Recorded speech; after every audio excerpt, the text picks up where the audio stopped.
Hello everyone, welcome to the third part of this shop extension build. On the first part you saw I did this rear stud wall, and then on the next part you saw I did all these lovely timber frames out of 6x6 posts. So what we're going to do today is get to work on joisting out the roof. I've got a nice pile of relatively straight 9x2s here. I've put one up there already. I'm just going to basically mark that up as a pattern, and then I'll use that to cut all these others. So I'm not going to waffle on too much, probably set a bit of time lapse up showing me cutting these joists, these roofing rafters, whatever you want to call them, and then I'm going to cut blocks in between each one and fit them as I go. So let's get set up and crack on.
This mark I put on here, 375mm from the end. I'll put a mark here. This mark here then becomes a reference point, as you can see that. Untangle this. Gotcha. This mark here then becomes a reference point, and I've strung a line across the front edge of this frame, and I shall line all these reference points up with it, and I know I'll get a nice dead straight eaves line then. So that's all those done. You've seen from the time lapse that's quite tedious, and cutting all those, but only 22. I've actually done sets of rafters that have been into the hundreds, so they're all done now. And what we can do is probably have a cup of coffee and get myself psyched up to lift them and put them all in.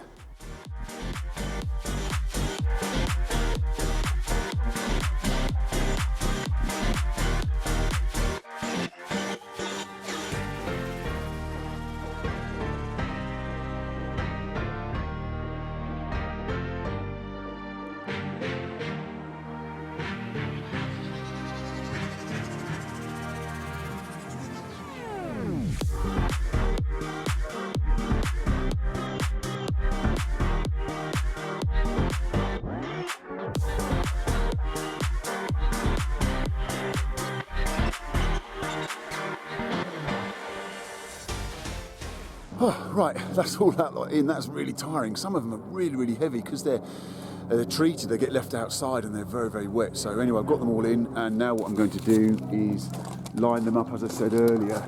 I've put this string line across the front here, you can see, and then that line, the pencil line that I put on earlier that I spoke about, I can basically just line that up with the line, and I know that will be nice and straight all the way through.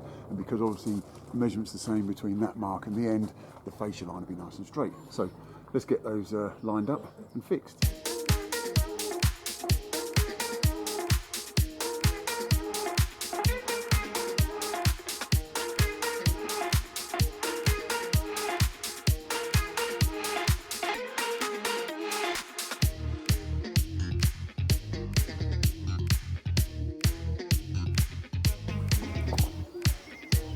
thought you had it.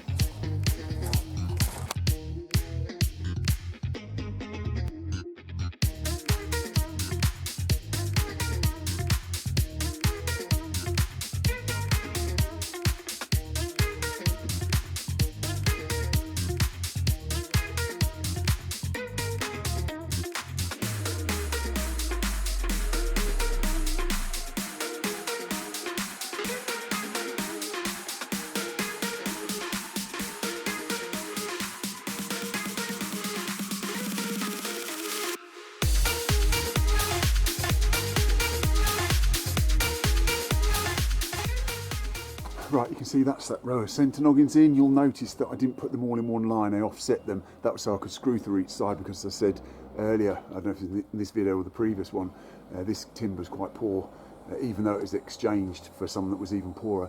So putting the noggins in like this and screwing through the side does help pull a bit of the twist out of them. So I've got to do the same along the back, and I'll probably do the same along the front.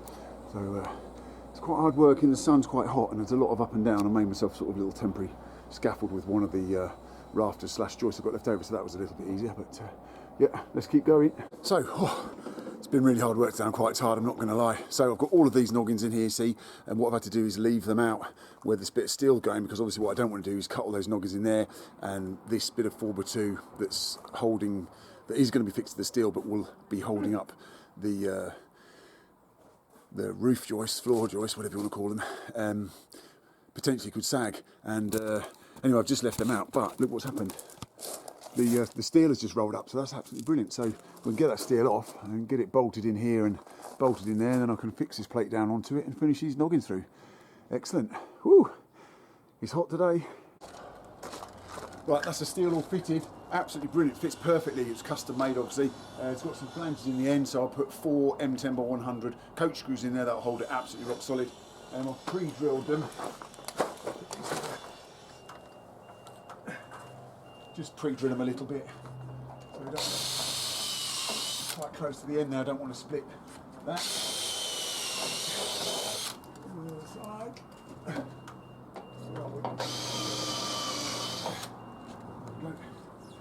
Lovely.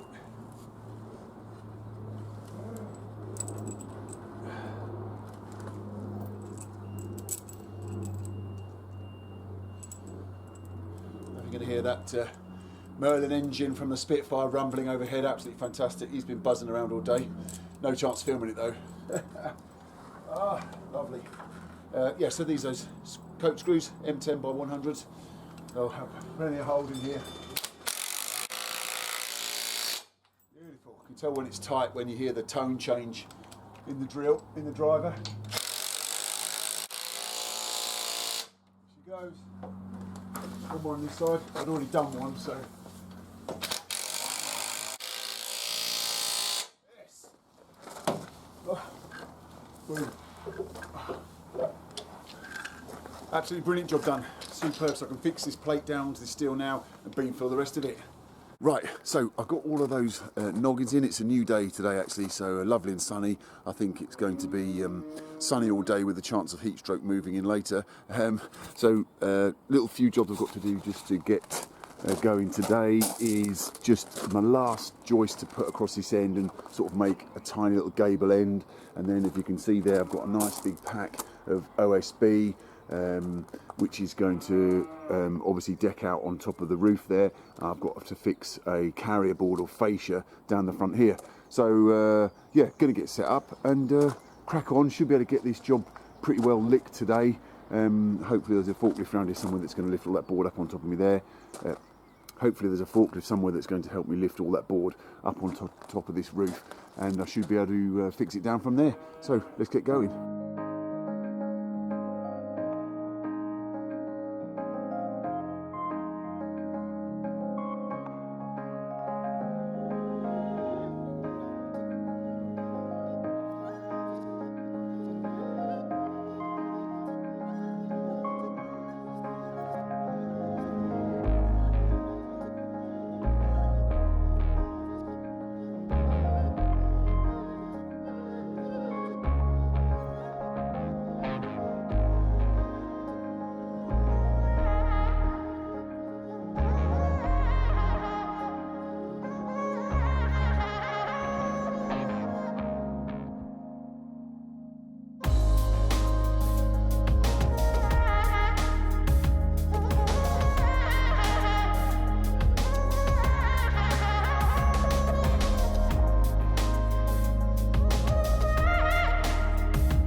You see in the time lapse that I had to rip that last feather edge board down to the pitch of the roof, and it was quite a long cut and the timber's a little bit damp, I couldn't see it properly.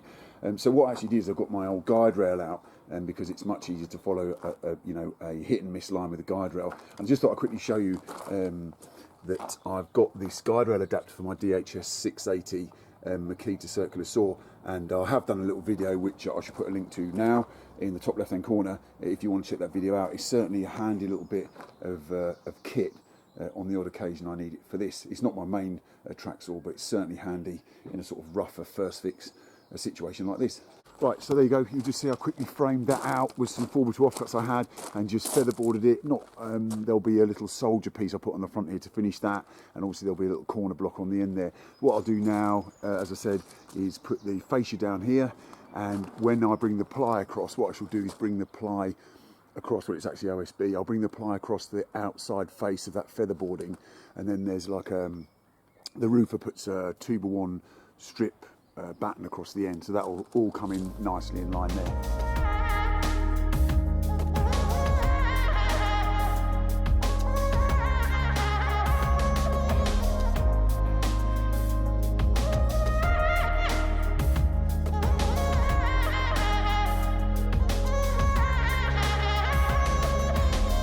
That's it, fascia on. I'm steaming ahead now. What I'm going to do is have a quick break because it's nearly 10 o'clock, and then I'm going to get the guys, sweet talk the guys here to get the forklift out, put some of these boards up and start nailing those up the top.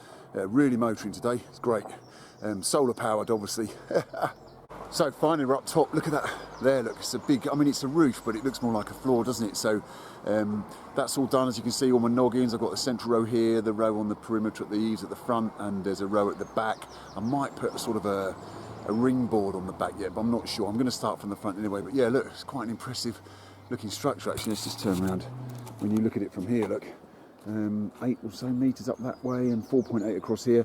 So I know that the fascia line is straight because obviously I lined that up, but what I'm going to do just to double check anyway is I'm still going to ping a line. These sheets are 4 foot by 8 foot, but I'm going to ping a line 4 foot back anyway just to keep me on track, and if that's slightly out I can overhang on the front and plane it off. It's more important that I get the joints right because obviously, as you know, when you start staggering sheets you can get all over the place. I am going to leave a little gap in between these sheets just in case of any expansion, probably only be a sort of a penny gap, sort of size of a nail, but that's just good practice, you know, then they don't end up bowing if they expand a little bit. So get the camera set up, hopefully the forklift is around here somewhere, and I don't even know where the boards have gone, but I'll get them forked up. Lay a couple of courses down the front and then get the rest of them put on my stools, which are sort of here. Well, they're here, and they get them a nice cutting height. So let's get on with it.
that's done. I'm not going to lie to you guys, man. I don't know if my backside's been punch drawn or bored. That's really knocked me up. I don't know what the heat is. It's hot. I'm going to look at the van and I'll maybe flash the temperature. It's got to be 30 plus. That's brutal. Turn the van on. See what it says. Look, what's that say there? You see that? 34 degrees. That's bonkers. Anyway, they're all down. The nail guns, they weren't having it. So I've got this pair of IM350s. Both of those stopped working, and that's an IM360 CI.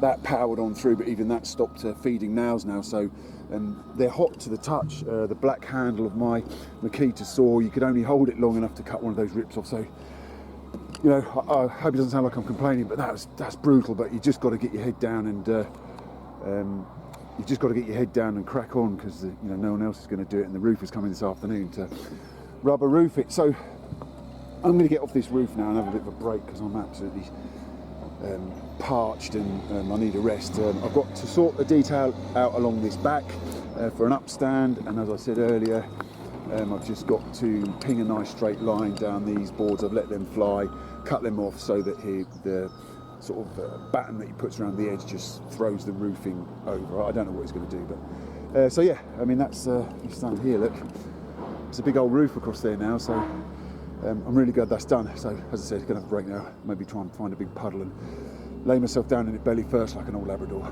I will have to say, on the plus side, I've got a lovely shaded area to do any more work in, so you know, every cloud and all that. I can't even see in there, that's ridiculous, covered in dust. My eyes don't work properly, the glasses are covered, I don't know, hopefully it's in the background. Right, that's that done. I'm not going to do any more videos on this. I think I was pretty much only asked to come in to do the back wall, the structure and the roof. I think someone else might take the glory on this one in terms of the rest of the bits and bobs of cladding. I don't know, I haven't spoken to the customer yet, and I'm quite busy on other jobs. So, 3 little videos. I hope you found them interesting. I think the job's gone really well. I quite like this sort of simple, you know, beefy type of construction with simple joints, and I think it's quite effective. I'm not sure I'd want it in my house, but again, this is just sort of a sort of sales / storage area on the side of a shop, so it'll work really, really well. So I hope you found it interesting, as I said, and thanks for watching. So actually, it's a little bonus day. I haven't videoed any of it just because I really had to crack on. So I actually did come back to finish off some bits and bobs. You'll see I put the feather boarding, not the feather boarding, the tongue and groove boarding under the eaves there, and just finished off, although that gable end was finished, cladded the backside, which I'm not going to show you, and just put the beads around the post ready for the glass. So yeah, that is me done now. As I said, been a cracking little job, and I'm really pleased how that's stitched onto the end of the other one. It makes a really nice sort of neat and tidy shop / storage area. Thanks for watching.